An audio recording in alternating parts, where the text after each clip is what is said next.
નમસ્કાર. આજે આપણે વાત કરીશું ભારતની એક એવી જબરદસ્ત યોજના વિશે જે દેશનું ભવિષ્ય બદલી શકે છે અને એનો આંકડો 16.7 લાખ કરોડ રૂપિયા. જી હા, આ કોઈ નાનો મોટો અપગ્રેડ નથી, પણ દેશના વિકાસની એક આખી નવી કહાની છે. તો ચાલો આ મોટી યોજનાને જરા ઊંડાણથી સમજીએ. હવે એક સવાલ પર વિચાર કરીએ. કોઈ પણ દેશને જ્યારે વિકાસ કરવો હોય તો શું થાય? મોટાભાગે બે જ રસ્તા હોય છે, ખરું ને? કાં તો લોકો પર ટેક્સનો બોજ વધારી દો અથવા તો સરકાર મોટું દેવું કરી લે. પણ શું આ બે સિવાય કોઈ ત્રીજો, કોઈ સ્માર્ટ રસ્તો હોઈ શકે?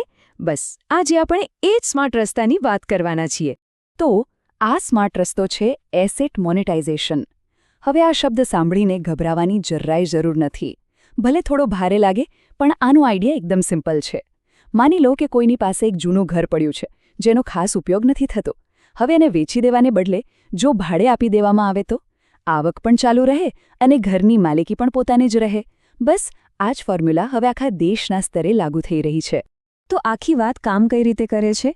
જુઓ, સરકાર પોતાની એવી મિલકતો જે જૂની છે અથવા જેનો પૂરો ઉપયોગ નથી થઈ રહ્યો, જેને બ્રાઉનફિલ્ડ એસેટ્સ કહેવાય છે, જેમ કે કોઈ જૂનો હાઇવે કે પાવર પ્લાન્ટ, એને ખાનગી કંપનીઓને અમુક ફિક્સ સમય માટે ચલાવવા માટે લીઝ પર આપે છે. એનાથી શું થાય? સરકારને એક રેગ્યુલર આવક મળતી રહે અને સૌથી અગત્યની વાત એ છે કે એ મિલકતની માલિકી સરકાર પાસે જ રહે છે. ચાલો હવે એક બહુ મોટી ગેરસમજને દૂર કરીએ. ઘણા લોકોને એવું લાગે છે કે મોનેટાઇઝેશન એટલે દેશની સંપત્તિ વેચી દેવી. પણ ના, એવું બિલકુલ નથી. વેચાણમાં શું થાય? માલિકી હંમેશા માટે જતી રહે. જ્યારે અહીં મોનેટાઇઝેશનમાં સરકાર 100% માલિકી પોતાની પાસે જ રાખે છે. એટલે કે આનો હેતુ એકવારમાં પૈસા કમાઈ લેવાનો નથી, પણ લાંબા સમય સુધી દેશની સંપત્તિમાંથી જ આવક ઊભી કરવાનો છે. આ જે આખી પ્રોસેસ છે ને, એ કેપિટલ રિસાયકલિંગના સિદ્ધાંત પર કામ કરે છે. હવે આનો મતલબ શું?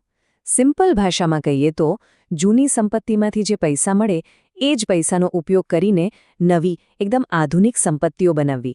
એક પ્રકારનું પૈસાનું ચક્ર. ચાલો જોઈએ કે આ ચક્ર ફરે છે કેવી રીતે. અને હા, આ કોઈ સાવ નવો પ્રયોગ નથી.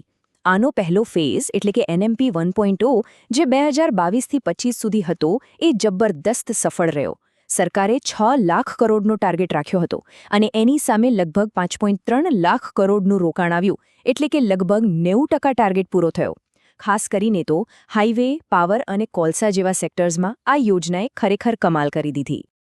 આની જે પ્રોસેસ છે ને, એ એકદમ સીધી અને છતાં ખૂબ પાવરફુલ છે. સૌથી પહેલાં સરકાર એવી જૂની સંપત્તિઓ ઓળખે છે. પછી પ્રાઇવેટ કંપનીઓ એને ચલાવવા અને મેન્ટેન કરવા માટે બોલી લગાવે છે. આ બોલીમાંથી જે પણ પૈસા આવે એક સ્પેશિયલ ફંડમાં જમા થાય છે.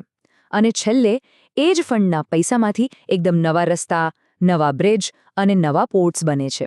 આમ આ એક એવું ચક્ર છે જે દેશના વિકાસને સતત ફેરવતું રહે છે. પહેલા ફેઝની આટલી જોરદાર સફળતા પછી હવે સરકાર તૈયાર છે NMP 2.0 સાથે.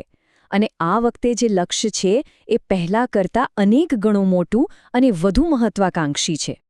જરા આ આંકડાઓ પર નજર કરો. પહેલા ફેઝમાં ટાર્ગેટ હતો 6 લાખ કરોડ રૂપિયા. હવે NMP 2.0માં એ સીધો 2.5 ગણો વધીને થઈ ગયો છે 16.72 લાખ કરોડ રૂપિયા. સાચું કહું તો આ કદાચ ભારતના ઇતિહાસમાં ઇન્ફ્રાસ્ટ્રક્ચર માટેનું સૌથી મોટું રોકાણ છે. આ એવા આંકડા છે જે દેશની આખી તસવીર બદલી શકે છે. તો સવાલ એ છે કે આટલા બધા પૈસા જશે ક્યાં? સૌથી મોટો હિસ્સો એટલે કે લગભગ 26% હાઇવે અને રોડ રસ્તાઓ માટે છે. કેમ? કારણ કે એ તો દેશની ધમનીઓ સમાન છે. એના પછી પાવર સેક્ટર, રેલવે અને પોર્ટ્સ જેવા મુખ્ય ક્ષેત્રો આવે છે. આ બધા એવા ક્ષેત્રો છે જે દેશના ઉદ્યોગ અને વ્યાપારને એક નવી ગતિ આપશે. અને હા, આ બધું રોકાણ એકસાથે નથી થવાનું. આ એકદમ પ્લાનિંગ સાથે ધીરે ધીરે આગળ વધશે. જેમ જોઈ શકાય છે, દર વર્ષે રોકાણની રકમ થોડી થોડી વધતી જશે. આનાથી શું થશે? વિકાસની ગતિ પણ જળવાઈ રહેશે અને અર્થતંત્ર પર અચાનક કોઈ મોટો બોજ પણ નહીં આવે. ચાલો હવે આપણે આખી યોજનાના સૌથી રસપ્રદ પાસા પર આવીએ, જેને કહી શકાય મલ્ટીપ્લાયર ઇફેક્ટ. આ વાત ખાલી રસ્તા કે પુલ બનાવવાની નથી. આ વાત છે અર્થતંત્રને અનેક ગણું મોટું કરવાની. કેવી રીતે? ચાલો એ જાદુઈ આંકડો જોઈએ. અને એ જાદુઈ આંકડો છે 3.25x, એટલે કે 3.25 ગણો. રિઝર્વ બેંક ઓફ ઇન્ડિયાના એક અંદાજ મુજબ આ ભારતનો ઇન્ફ્રાસ્ટ્રક્ચર મલ્ટીપ્લાયર છે. પણ સવાલ એ છે કે આનો અર્થ શું થાય? ચાલો એને સરળ ભાષામાં સમજીએ. આનો સીધો સાધો મતલબ એ છે કે જ્યારે સરકાર ઇન્ફ્રાસ્ટ્રક્ચરમાં ₹1 રોકે છે ત્યારે એનાથી દેશની જીડીપીમાં ફક્ત ₹1નો વધારો નથી થતો. એનાથી નોકરીઓ બને છે, માર્કેટમાં માંગ વધે છે, બીજા ઉદ્યોગોને કામ મળે છે અને આ બધાની અસરથી દેશની કુલ આવકમાં ₹3.25નો વધારો થાય છે. એટલે કે ₹1નું રોકાણ અને સામે ₹3.25નું વળતર. હવે જરા ગણતરી માંડીએ. જો આ યોજનામાંથી આવનારા ખાનગી રોકાણને આપણે 3.25 ગણાના મલ્ટીપ્લાયર સાથે ગુણીએ તો આગામી 5 જ વર્ષમાં ભારતની જીડીપીમાં લગભગ 40 લાખ કરોડ રૂપિયાનો જંગી વધારો થઈ શકે છે. વિચારો, આ આંકડો કેટલો મોટો છે! આ દેશની આખી આર્થિક તસવીર બદલી શકે છે. હવે આ બધી મોટા મોટા આંકડા અને અર્થતંત્રની વાતો તો થઈ, પણ સૌથી મોટો સવાલ એ છે કે આ બધાથી સામાન્ય માણસના જીવન પર શું અસર પડશે? ચાલો હવે સીધા એ મુદ્દા પર આવીએ. ફાયદા એકદમ સીધા અને સ્પષ્ટ છે. સારા રસ્તા બનશે તો ટ્રાવેલ ઝડપી અને સસ્તો થશે, માલ સામાનની હેરફેરનો ખર્ચ ઘટશે, જેની સીધી અસર મોંઘવારી પર પડી શકે છે. બાંધકામ અને બીજા ઉદ્યોગોમાં લાખો નવી નોકરીઓ ઊભી થશે. રેલવે સ્ટેશનો અને પોર્ટ્સ જેવા સ્થળો પર વિશ્વસ્તરીય સુવિધાઓ મળશે. અને સૌથી મોટી વાત, આ બધું જ કોઈ નવા ટેક્સ નાખ્યા વગર કે સરકારી દેવું વધાર્યા વગર થઈ રહ્યું છે. અલબત્ત આટલી મોટી યોજના છે તો એમાં પડકારો પણ હોવાના જ. આની સફળતાનો સૌથી મોટો આધાર છે ટ્રાન્સપરન્સી, એટલે કે પારદર્શિતા. જો બોલી લગાવવાની પ્રક્રિયા અને કોન્ટ્રાક્ટ્સમાં કોઈ પણ પ્રકારની ગડબડ થઈ તો રોકાણકારોનો વિશ્વાસ તૂટી શકે છે. એટલે એક મજબૂત અને ભરોસાપાત્ર સિસ્ટમ બનાવવી એ સૌથી વધુ જરૂરી છે.